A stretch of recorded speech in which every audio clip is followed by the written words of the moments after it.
They say when a child is born under a blood moon and lightning cracks without thunder, the ancestors are whispering a secret too heavy for ordinary ears.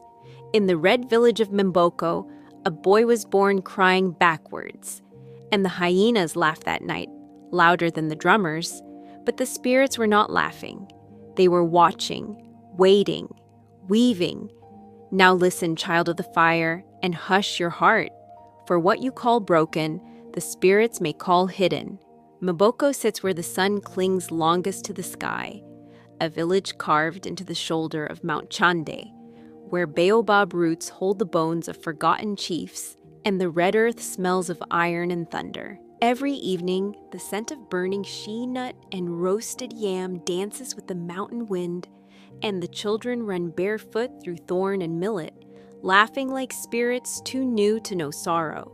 But deep in the village, near the edge where termites eat silence and old women count stars for the dead, lived a boy who did not run. His name was Muntu. Born with legs twisted like the roots of a drowned tree, Muntu dragged himself across the ground with elbows hard as stone. His skin was the deep brown of wet earth, and his eyes, those eyes, shone like water at midnight, still, reflective, hiding galaxies.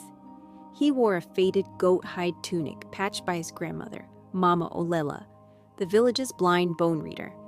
He did not speak much, but he listened. The way he listened, like the wind listens to leaves before it chooses which direction to blow. The other boys laughed at him. "See how he crawls like a sick baboon," they jeered. "He will never dance for the ancestors. His legs are cursed." But Muntu only smiled, not with his mouth, but with a knowing in his bones, because Mama Olela had once told him, "The moon does not run, but it commands the tides."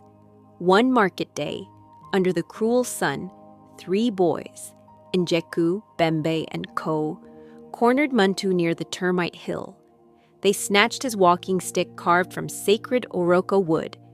"Is this what helps the crab boy move?" Njeku mocked, striking the stick against a rock until it cracked. Muntu flinched but did not cry. He stared into the eyes of Njeku, the strongest of the boys, and said softly, "The tortoise carries a heavy shell, but it still arrives before the leopard. When the story is told by nightfall, laughter, cruel, echoing, they pushed him into the dust and walked away, kicking red earth into his face. But behind a cluster of tall elephant grass, something watched, not beast, not man, eyes the color of ancient fire, and a scent like rain hitting forgotten bones.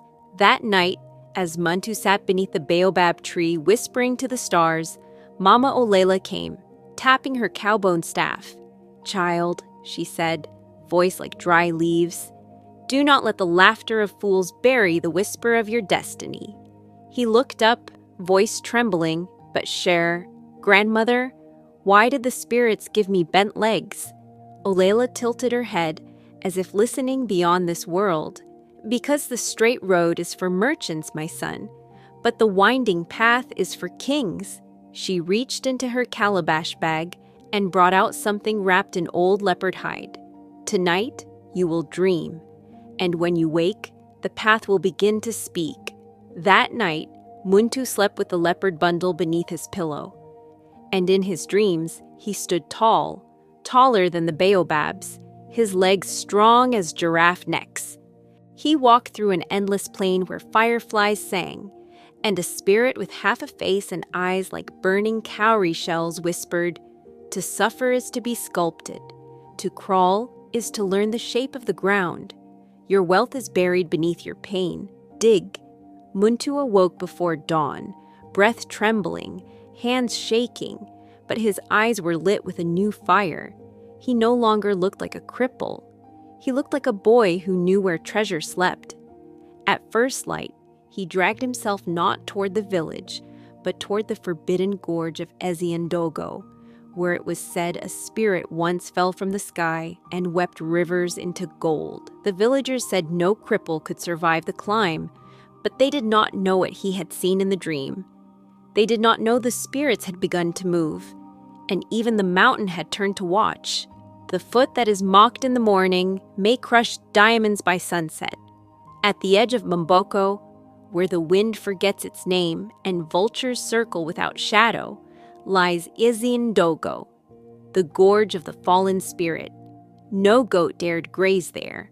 No drumbeat reached its mouth. The air itself was afraid, heavy with a silence so ancient it hummed in the bones.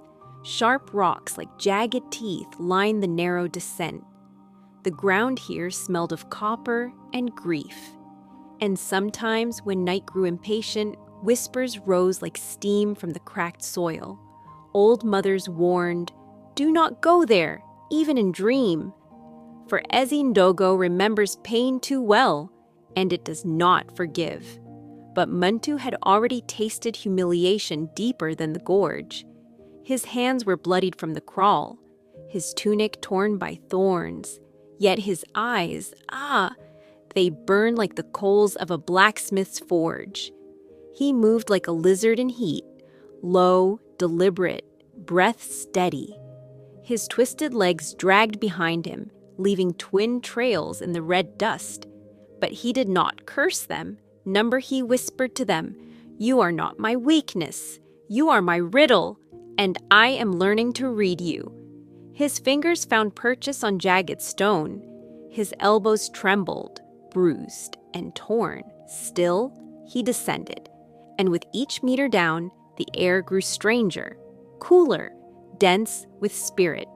Midway through the gorge, the path forked. To the left, an open ledge basking in sun. To the right, a tunnel of vines and shadow.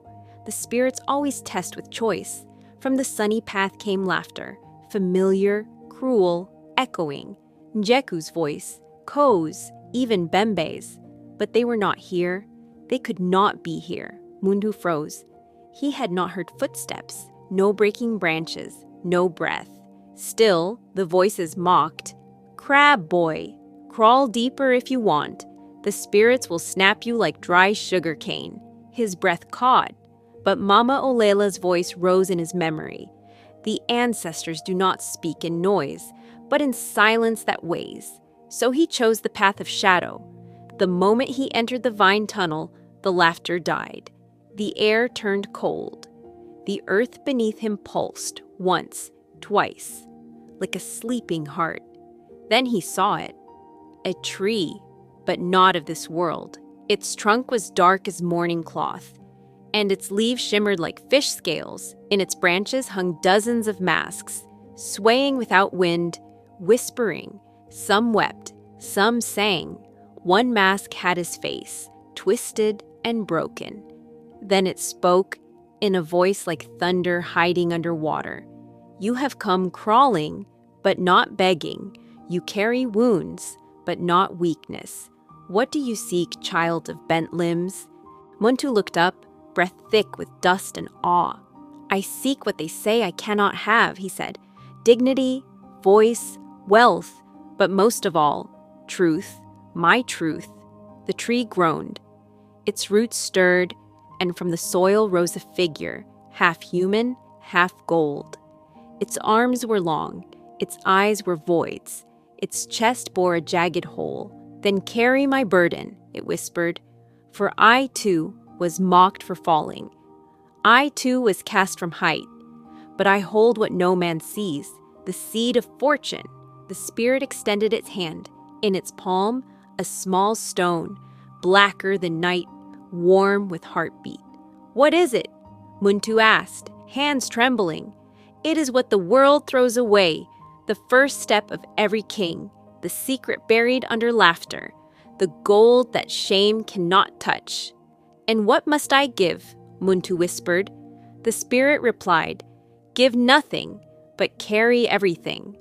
Carry this stone to the highest peak of Mount Tchandé. Do not look back, do not speak, and if your heart breaks, let it. For that is how the spirit enters." Muntu took the stone. Instantly, a shudder rolled through the gorge. The masks screamed and vanished. The strange tree folded into mist. And the spirit? Gone. Only the weight of the stone remained, and it was heavier than any rock he'd known. But he gripped it. He began to climb. As he reached the top of the gorge, the sun broke free of cloud. And from behind the trees, a young girl watched him. She was not from Mboko. Her skin was the color of river mud, her hair braided with gold threads, her eyes wide and wet with wonder. She said nothing, but she saw everything. And when Muntu looked up and their eyes met, something passed between them. Like recognition before memory, he had been seen, not as a cripple, but as a boy holding a secret too heavy for the world. The river does not boast, but it shapes the mountain. Mount Tchandé was no ordinary rise of rock. It was the spine of a slumbering ancestor. They say its peak touches the hem of the spirit world. And on certain nights, you can hear the mountain humming old songs to the moon. As Muntu began his climb, the world changed. The air grew thin and clean, like something freshly woven by the sky. The wind whispered in tongues, too old for men to remember. Trees twisted like dancers mid-prayer. Monkeys stilled, birds hushed, and always the stone. That black heartbeat stone in his hand, heavy, warm, like it knew something. Muntu no longer crawled. No. Now he used a crutch of palm wood he had carved at dawn, slow, proud, unbending. His legs still curved like question marks, but he moved forward with the rhythm of faith, not shame. The girl with the river mud skin had vanished into the trees. Not a word, not a name. But her gaze had lit a fire in him. Not desire, no, recognition. He felt it deep, like marrow. Someone believed. Let them laugh, he muttered. Even dust mocks the rain before it drinks. But his arms shook. His back burned. The climb steepened. Roots clawed his ankles. Insects nipped.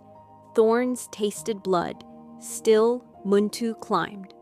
By midday, he reached the plateau of whispers, where ancient griots say warriors long dead come to test the hearts of the living. The plateau was bare, except for 3 fires, each burning without wood, without smoke, and beside each flame stood a figure. One was a blind boy holding a drum made of shadow. One was a lion with no teeth, its eyes full of wisdom. One was a woman with a baby strapped to her back. But the baby was made of water, constantly slipping. They spoke at once, not with mouths, but with wind. Muntu, son of silence, they said, you have passed through mockery, pain, and darkness. Now choose your burden. The song no one hears, the strength no one fears, or the love no one can hold. Muntu staggered. Why must I choose? He gasped. Why must I leave parts of myself behind? The lion's gaze pierced him, because to carry everything is to remain unchanged, and change is the price of true wealth. He looked at the blind drummer, the silent song. He remembered how long he had gone unheard. He stepped forward and whispered, I choose the song no one hears. The drummer smiled, just a flicker, and struck the shadow drum once. The sound rolled into his bones, vibrating like a memory forgotten too long. The fire vanished. So did the figures. The stone in his hand grew heavier, and he climbed. By dusk, Muntu collapsed beneath a tree shaped like a bent elder. His lips cracked. His tongue stuck. He cried out to the sky, Spirits, you gave me the stone. You gave me bent legs. You sent me laughter dressed as knives. What do you want? From the wind came a voice, software female, familiar. We want you to become, not escape, not explain, just become. He turned, and she was there, the girl from the gorge. She knelt beside him, her gold thread braids glinting in dying sun. I am Nia, she said, daughter of those who live beyond the ridge. I was sent to follow you, to witness your burden. He looked into her eyes, wet with the memory of rivers. Then why do I still feel like the boy they laughed at? He asked. She touched the stone, because the tree cannot see its own fruit until the branch bends low. But the fruit is there, waiting to fall. That night, Muntu slept beside Nia under the open stars. The stone pulsed. He dreamed again. This time, he stood tall in a robe of gold threads, walking through a vast market. People bowed, children ran after him, drums called his name. But when he looked down, his legs were still twisted, and he smiled because he understood. It was never about straightening the legs. It was about standing tall, within. He awoke just before dawn. The stone in his palm had changed. It now shimmered like molten wealth, yet cool as river stone. The final climb awaited. He rose, stronger. Nia stood beside him. "Tomorrow," she whispered, "you will reach the summit. But know this, at the top waits not treasure, but a mirror." He frowned. "A mirror?" She nodded. "And not every man survives seeing who he truly is." The wind howled through the trees. The mountain groaned, and the stars above shifted, as if the ancestors were gathering for a show. The path to wealth is not paved with gold, but with the bones of who we were. The summit of Mount Tchandé is a place few feet have touched and returned to speak of. It rises above cloud and memory, where air becomes spirit, and time hangs like mist between rocks. The sun does not rise here as it does in the valley. No, here it bleeds slowly across the sky, as if uncertain it has the right. The land is white with forgotten ash, and the wind sings through hollow trees, not in song, but in ancestral murmur. There is no noise, only knowing. And at the very top, where stone meets sky, stood the mirror of Nyoka, an obsidian slab taller than a baobab trunk, blacker than grief, polished not by hand but by suffering. It does not reflect the body, it reflects the soul. Muntu stood before it, breath slow, chest rising like a drum stretched taut. The climb had taken everything. His palms bled, his arms ached. His legs, twisted and trembling, barely held him up. But he was here, and he carried the stone. Nia stood behind him in silence, wrapped in her river-colored shawl, her eyes wide like someone remembering the beginning of the world. "Step forward," she said, "and place the stone at the base. Then look." He did. The moment the stone touched the base of the mirror, it melted into the earth like water into dry clay, and the mirror awakened. Muntu saw not himself, but three versions of him.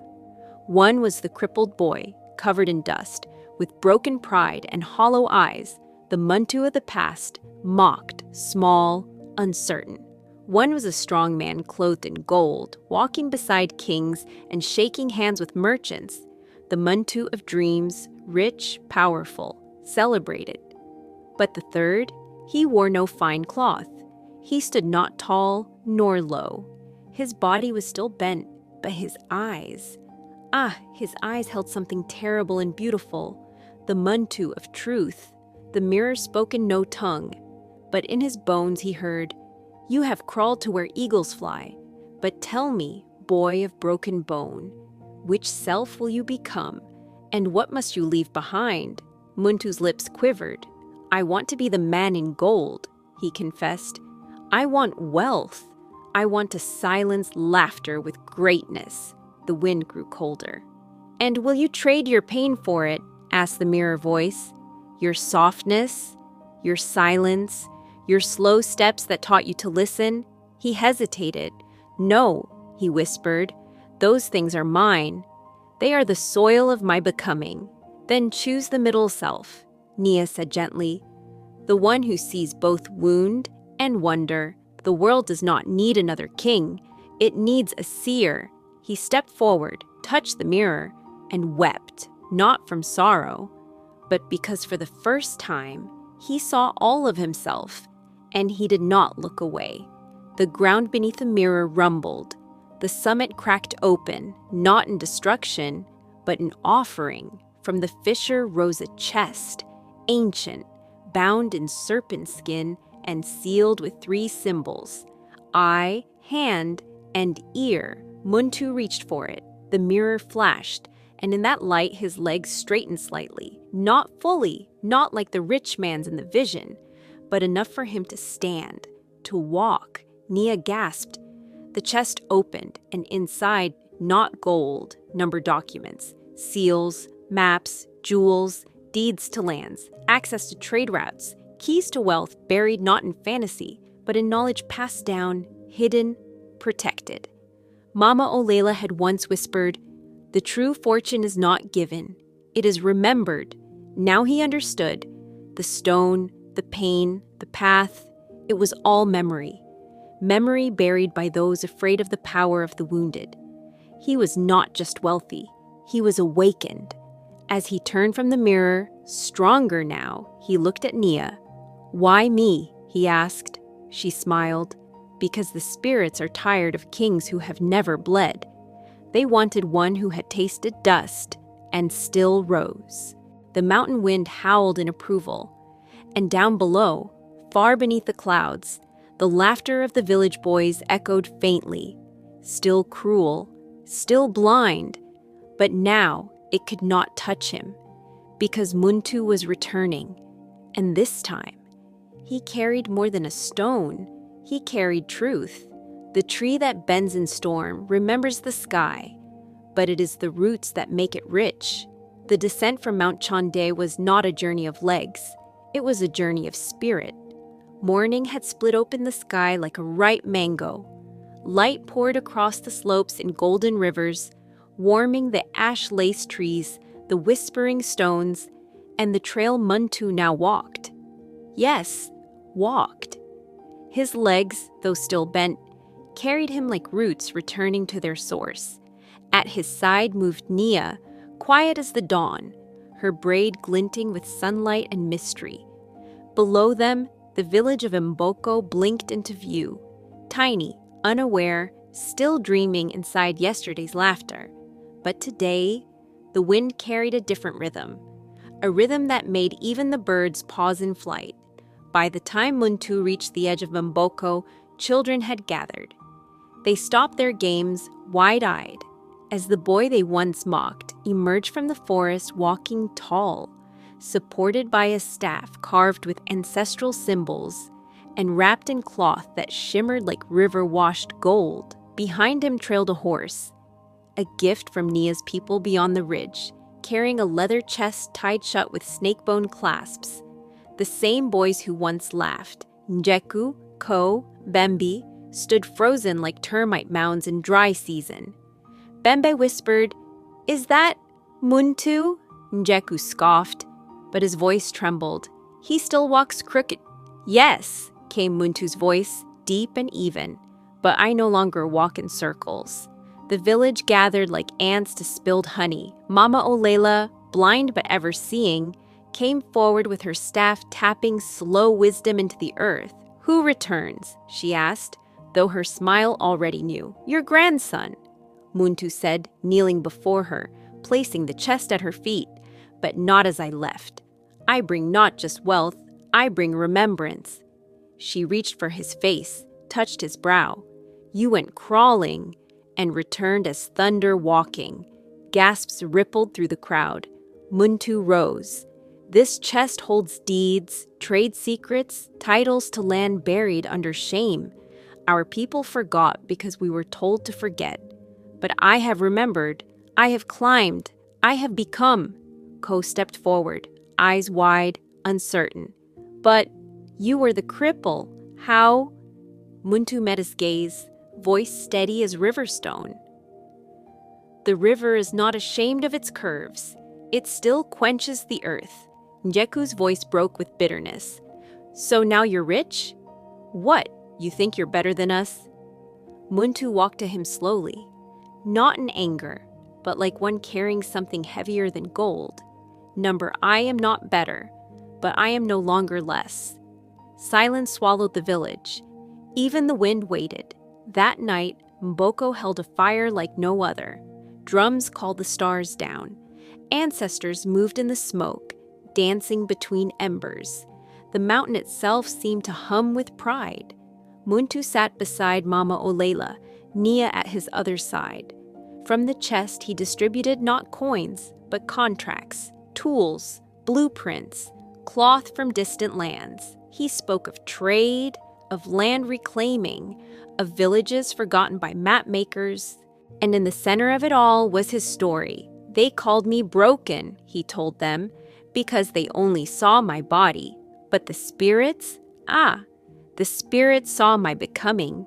Nia raised her calabash, voice steady. Let Mboko remember this day, not for gold, not for revenge, but for the return of the boy who chose not to break, but to rise. Later, by the firelight, Mama Olela called Muntu aside. The girl, she said softly, Nia, she is not merely a witness. Muntu turned, eyes questioning. She is the daughter of the spirit who gave you the stone, sent in flesh to walk with you and watch if you would use your pain to build or to punish. Muntu looked toward Nia, who stood by the fire, laughing with children. For a moment, her braids shimmered like water, and he understood. So I was never truly alone, he whispered. Mama Olela nodded. Even the cracked drum still beats for the ancestors. Years passed. Muntu became not just wealthy, he became wise. His name traveled beyond rivers. His story was told in other villages, in other tongues. Not because he was once mocked, but because he chose not to stay broken. He built schools from red clay and memory. He taught the young not just how to walk, but how to see. And when asked about his legs, he would smile and say, "These legs taught me the shape of the mountain." And that is something even kings forget. The one they laugh at in the morning may return in the evening with the rain.